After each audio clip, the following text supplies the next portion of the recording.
For centuries, these statues have transfixed explorers, historians, and travelers alike.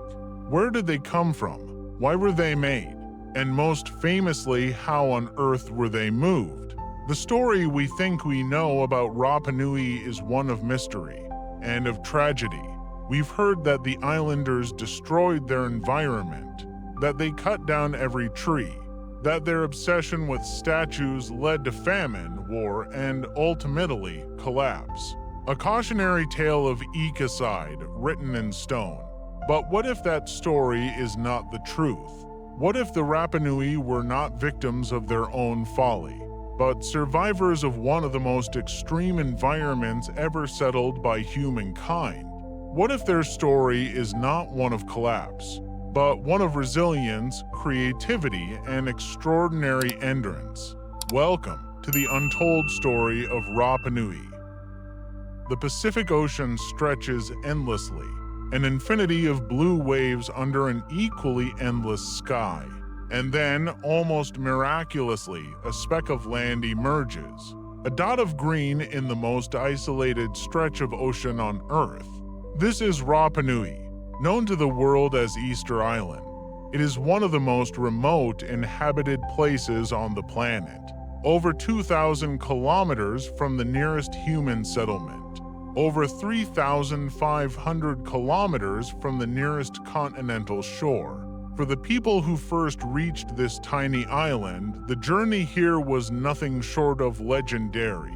Imagine standing on a canoe carved of wood and bound by rope, guided only by the stars, the swell of the waves, and the flight of birds, navigating across thousands of kilometers of open ocean with no land in sight, and somehow, against impossible odds, discovering this place. A triangle of volcanic rock adrift in the void, and on this isolated rock, a people would carve out a culture unlike any other. They would create one of the most haunting legacies in human history. They would raise giants, the Moai, colossal stone figures, some towering over 10 meters tall and weighing more than 80 tons. Their faces solemn, their backs to the sea, all gazing inward toward the heart of the island.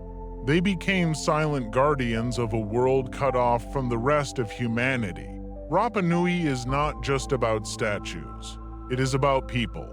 Real people who navigated across an empty ocean, built a society from scratch, and thrived for centuries against impossible odds. Their story has been misunderstood, distorted, even weaponized. And yet, the true history of this island may be far more inspiring than the myths we have inherited. As we journey into this tale, we'll confront the myths and replace them with evidence. We'll uncover how the Moai were carved, why they were built, and how they were transported across the island. We'll see how the Rapa Nui adapted brilliantly to a fragile ecosystem, and we'll discover what really caused the devastating decline of their population centuries later. And in the end, we'll ask, what is the true legacy of Rapa Nui? Is it a warning of human arrogance, or a testament to human resilience? This is not just the story of a small island in the Pacific. It is a story about us all, about how humans adapt, endure, and find meaning even in the harshest corners of the earth. The giant stone statues may be the first thing the world sees when it looks at Rapa Nui, but behind those silent faces stands a deeper mystery. Who were the people who created them? Where did they come from? And how did they manage to settle one of the most remote inhabited islands on Earth? For centuries, strange theories swirled around the origins of the Rapa Nui. Some claimed that these statues were the work of a lost continent, a vanished civilization swallowed by the sea. Others insisted that aliens must have landed here, guiding the hands of ancient builders. These stories capture the imagination, but they rob the Rapa Nui of their true legacy. Because the real answer is not only more believable, it is far more extraordinary. The evidence is overwhelming. DNA studies, linguistic comparisons, and archaeological remains all point to a single truth. The Rapa Nui were Polynesians, descendants of the greatest navigators the world has ever known. Polynesia, a region of scattered islands stretching across a vast triangle of ocean between Hawaii in the north, New Zealand in the southwest, and Easter Island in the southeast. Thousands upon thousands of kilometers of open sea, dotted with only the smallest fragments of land. And yet, long before European sailors learned to cross the open oceans, Polynesian voyagers had already mapped, settled, and connected this watery expanse. The story of the Rapa Nui begins with these voyagers, master sailors who set out on double-hulled canoes, essentially floating catamarans that could withstand months at sea. These canoes were marvels of engineering. Strong, flexible, and capable of carrying entire families, livestock, and crops. But more impressive than the vessels was the skill of the people who sailed them. They navigated without compasses, without maps, without modern instruments. Instead, they read the stars, memorizing the rising and setting points of constellations on the horizon. They watched the swell of waves rolling across the ocean, tracing subtle patterns invisible to untrained eyes. They read the flight of birds, the color of the water, and even the shapes of clouds as signals of land far beyond the horizon. To outsiders, it seems like magic, but to them, it was knowledge passed down through generations. Knowledge tested, refined, and preserved in oral tradition. The voyage to Rapa Nui was perhaps the most daring of all.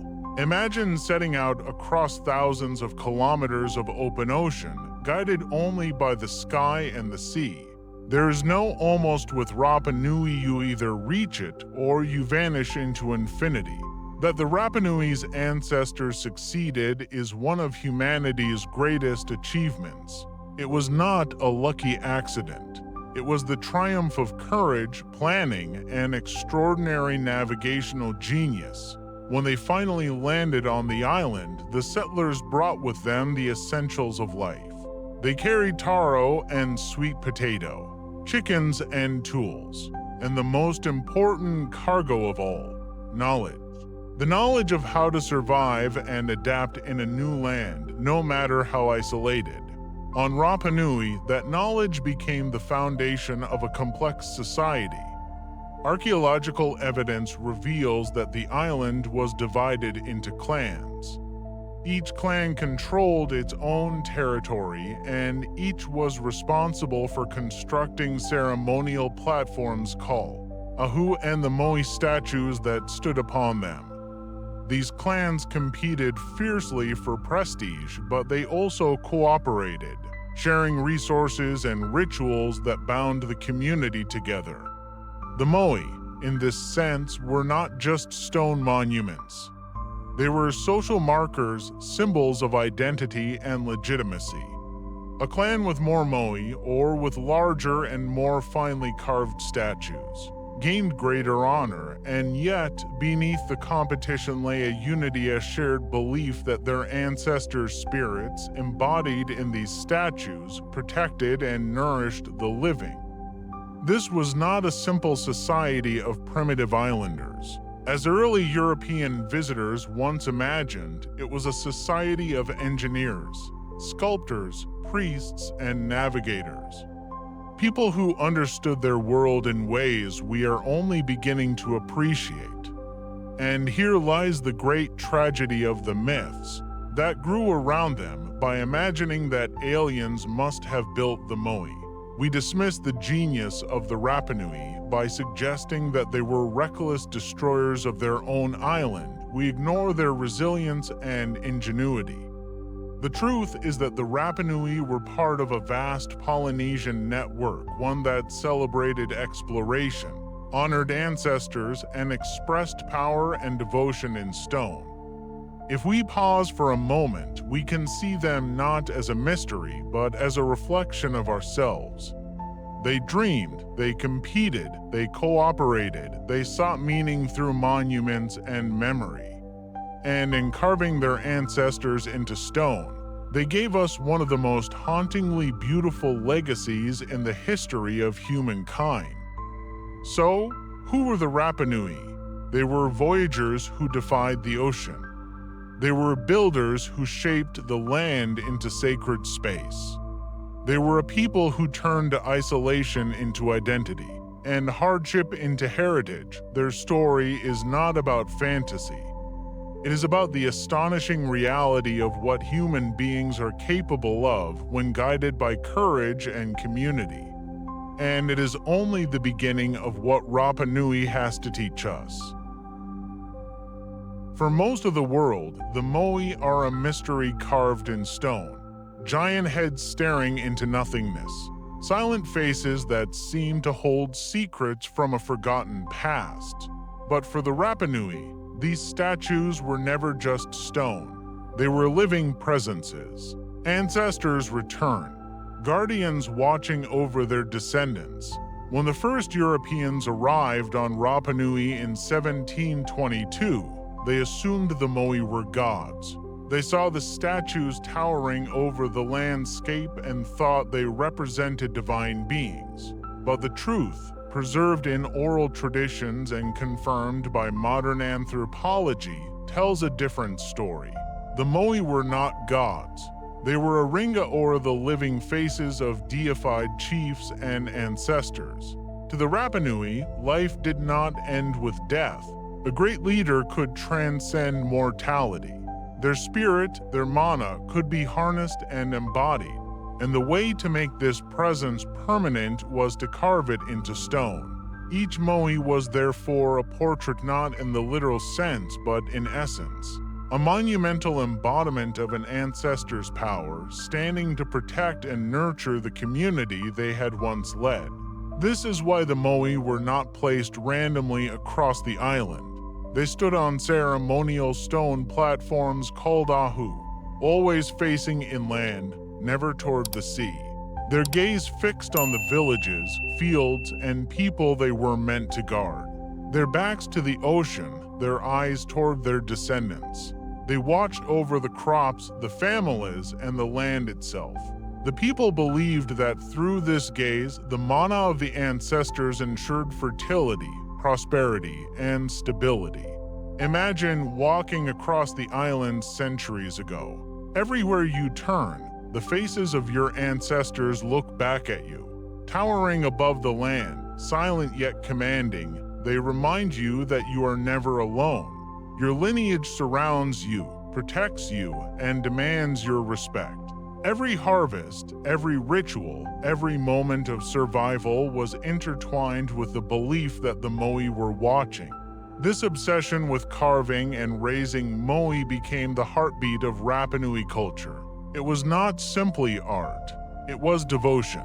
It was competition and cooperation rolled into one. Every clan wanted to honor their chiefs and elevate their status. The larger and more impressive the Moai, the more mana their clan could claim. But at the same time, these statues bound the society together. They reaffirmed the shared worldview that ancestry was the ultimate source of strength. And yet, the question remains, how did they carve these giants? For that, we must travel to Rano Raraku, the quarry that was both the birthplace and the nursery of nearly all Moai. Today, it looks like a strange dreamscape, a grassy volcanic crater filled with half-finished giants. Some lie buried up to their shoulders, others still fused to the bedrock as though waiting for the sculptor's final strike. More than 95% of all Moai originated here. It was the beating heart of the island's obsession. Archaeologists believe the process was systematic and remarkably advanced. Workers began by sketching the statue directly onto the soft volcanic tuff of the crater walls. They carved the front and sides, leaving the back attached to the rock. Only when the face, torso, and details were complete would they cut away the back and free the statue.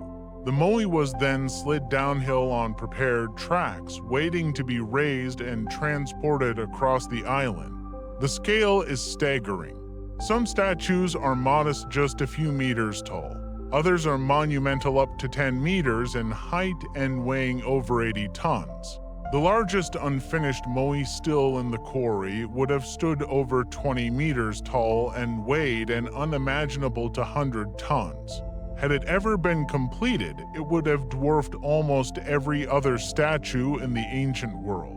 But beyond their size, it is their detail that reveals the Rapanui's devotion. The elongated noses, the strong brows, the subtle lips pressed together in silence, and in some statues, carved hands and torsos, suggesting that they were not just heads but full-bodied figures rooted in the earth. They were made not to be admired from afar, but to radiate presence, to project mana into the community. Standing in Rano Raraku today, surrounded by statues in every stage of completion, one can almost feel the pulse of that ancient obsession. Hundreds of workers laboring, chanting, carving, hulling stone. A society pouring its energy into transforming rock into ancestry. Each statue a promise that the dead would never truly leave the living. And then there is the most haunting realization. The Moai are not relics of a lost people. They're testaments of faith, resilience, and ingenuity. To see them as mysteries stripped of their cultural meaning is to misunderstand them. The Rapanui knew exactly what they were doing. They were carving guardians, protectors, symbols of continuity in a world defined by isolation. So when we look at the Moai today, we should not just ask how were they made, or why were they built. We should ask, what does it mean for a people to carve their ancestors into stone? What does it say about the human need to remember, to protect, to anchor identity in something that endures beyond generations? For the Rapanui, the Moai were never silent. They spoke in stone. They carried the mana of the past into the present. And in doing so, they transformed one of the loneliest places on Earth into a land filled with the eternal presence of family. The Moai are not just monuments. They are memory made visible. For centuries, the question haunted explorers, historians, and dreamers alike. How did the people of Rapa Nui move these colossal statues, some weighing more than 80 tons across rugged terrain, without wheels, without draft animals, without metal, to outsiders? The Moai seemed immovable, frozen giants that must have required superhuman effort to transport. And so, theories began to multiply. The earliest explanations painted a picture of brute force and deforestation. According to the log rolling theory, the islanders cut down vast forests of palm trees, using the trunks as rollers to drag the statues across the land. But this idea quickly falls apart. For one, Rapa Nui simply didn't have enough timber to sustain such a method, not in the numbers required to move hundreds of Moai. And if the Rapanui had really stripped their island bare for this purpose, how could they have farmed, thrived, and sustained life for centuries? The log rolling theory was not just impractical, it underestimated the ingenuity of the island's people. Then there is the island's own story, the one the Rapanui themselves passed down, a story far stranger. They said the statues walked. European missionaries and early ethnographers recorded this oral tradition with puzzlement. The Rapanui insisted that their ancestors imbued the Moai with mana spiritual, energy that allowed them to walk upright to their places on the Ahu to Western ears. It sounded like myth, exaggeration, even fantasy. But perhaps hidden within the story was a clue the world had overlooked. Fast forward to the 21st century. Archaeologists Terry Hunt and Carl Lipo decided to test this mystery with fresh eyes. Instead of dismissing the islanders' traditions, they listened carefully. The statues walked, the Rapa Nui had said. But what if that statement was not metaphorical? What if it was literal? Looking closely at the Moai's design, Hunt and Lipo noticed something remarkable. Unlike perfect pillars, the statues had a distinct forward-leaning posture. Their bellies protruded outward. Their bases were not flat but curved into a subtle D shape. This made them inherently unstable, deliberately unbalanced. To some, this looked like a flaw, but to engineers, it looked like a feature. If a statue was tipped slightly forward, and if ropes were tied around it, teams could alternately pull from the left and right, rocking the moai from side to side. With each controlled tilt, the statue would step forward inch by inch, not dragged, not rolled, but walked. To prove it, Hunt and Lipo commissioned a replica 3-meter-tall, 5-ton moai made of concrete. Then, with just 3 ropes and a team of 18 people, they attempted the impossible. The footage is astonishing. As the ropes tighten and release in rhythm, the statue sways, rocks forward, and then takes a step, and another, and another. The moai walks. It does not topple. It does not grind helplessly along the ground. It strides upright, just as the island's legends claim. Within minutes, the team had moved the statue dozens of meters, upright the entire time. This was not brute force. This was elegance, rhythm, engineering disguised as ritual. And suddenly, the legend of walking statues was no longer a myth, it was memory. The Rapa Nui had passed down the truth all along, hidden in a phrase outsiders had failed to believe. But perhaps the most beautiful part of this discovery is not the mechanics, it is the meaning. By walking their ancestors into place, the Rapa Nui were performing more than a feat of engineering. They were enacting a ritual of life and connection. The moai were not dragged like dead stones, they moved with dignity, as living beings guided by the hands of their descendants. The sight must have been breathtaking. Hundreds of islanders chanting in rhythm, ropes pulling in unison, the ground trembling as a stone ancestor swayed and stepped forward. Each statue a moving presence, a journey of spirit as much as of stone. The walking theory does not just solve an engineering puzzle, it restores a sense of wonder. It reminds us that the Rapa Nui were not reckless destroyers of their environment, nor primitive laborers breaking their backs under impossible weight. They were innovators, ritualists, and custodians of a knowledge so clever that it took modern science centuries to rediscover. Today, when we stand before a moai and wonder how it got there, we can finally imagine the truth, not dragged across the land, but walked with pride. And in that vision, the statues stop being silent mysteries. They become companions on a journey, living symbols of a culture whose genius has outlasted time itself. For decades, one story about Rapa Nui dominated the world's imagination. It was a tale of tragedy, of hubris, of a people who destroyed themselves. This story reached its peak in Jared Diamond's famous book Collapse. According to this version, the Rapa Nui were reckless.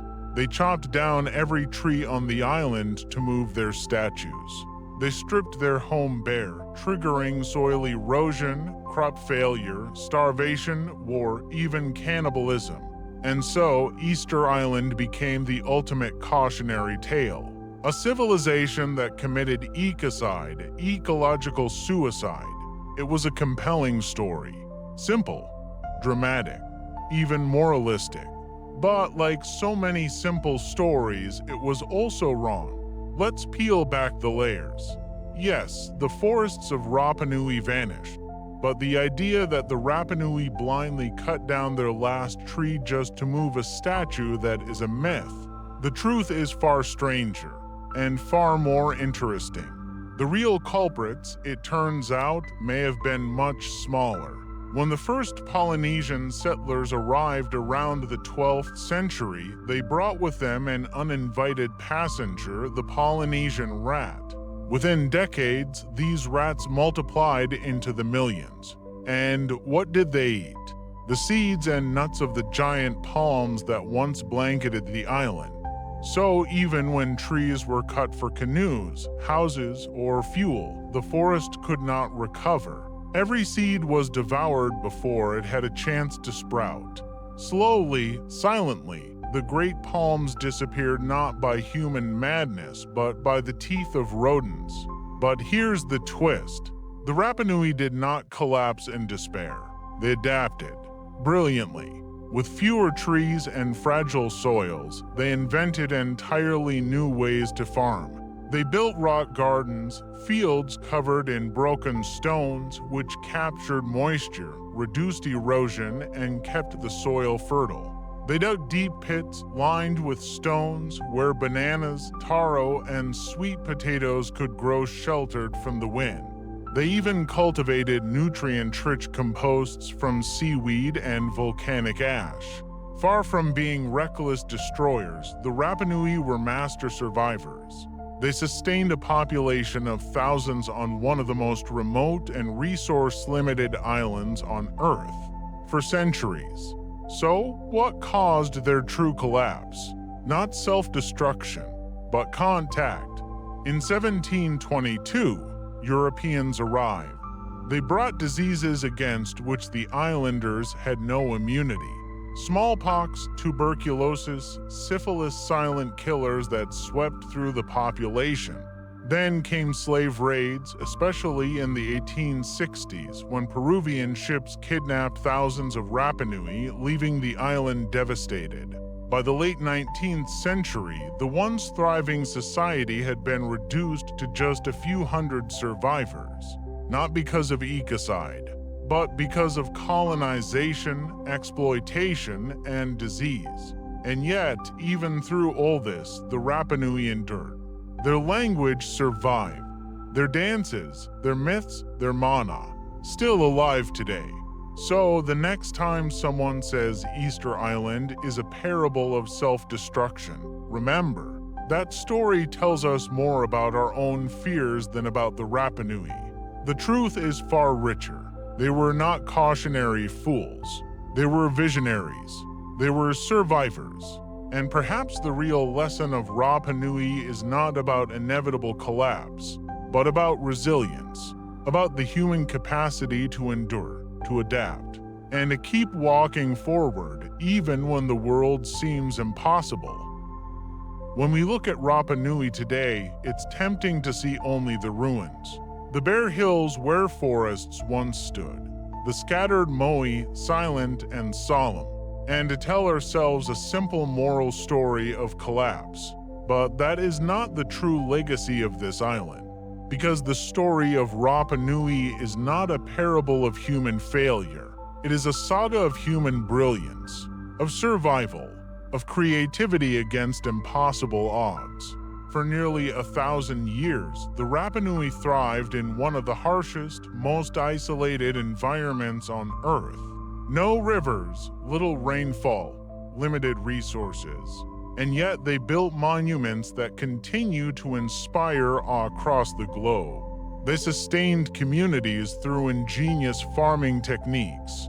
They created art, music, rituals, and a written script trongorongo that remains undeciphered to this day. Their legacy is not the trees that were lost, but the ingenuity that blossomed in their absence. Their legacy is not collapse, but resilience. Think of the Moai. Each one is not just a stone figure. It is a declaration of presence, of identity, of connection between the living and the ancestors. They have stood for centuries, weathering storms, invasions, neglect, and still they stand. Silent guardians of memory and meaning. Think of the gardens of stone. Ingenious microclimates created from volcanic rock, sustaining life in barren soil. These gardens are monuments to though not of stone carved into faces, but of survival carved into the earth itself. And think of the people. The Rapa Nui are still here, still speaking their language, still dancing their dances, still carrying the mana of their ancestors. Against everything history threw at them: disease, slavery, colonization they endured. So, what, then, is the true lesson of Rapa Nui? It is not that humans are doomed to destroy themselves, but that humans are capable of adapting, enduring, and creating beauty even in the most unforgiving conditions. It forces us to ask a deeper question. When we look at our own challenges today, climate change, dwindling resources, global crises, are we underestimating our own resilience? Are we telling ourselves the wrong story? Because the people of Rapa Nui prove that even when the forest vanishes, even when the world closes in, the human spirit can still find a way. And so, as we stand before the Moai, gazing into their unblinking eyes, we are not looking at the remnants of a failed civilization. We are looking at a mirror, a reminder of what humanity is capable of. The story of Rapa Nui compels us to ask ourselves, are we measuring our own resilience rightly? Or are we trapped in myths of inevitable collapse? Perhaps, just perhaps, their story is not a warning to us, but a gift, an inspiration, that even at the end of the world, people can endure, create, and leave behind a legacy that echoes across the centuries.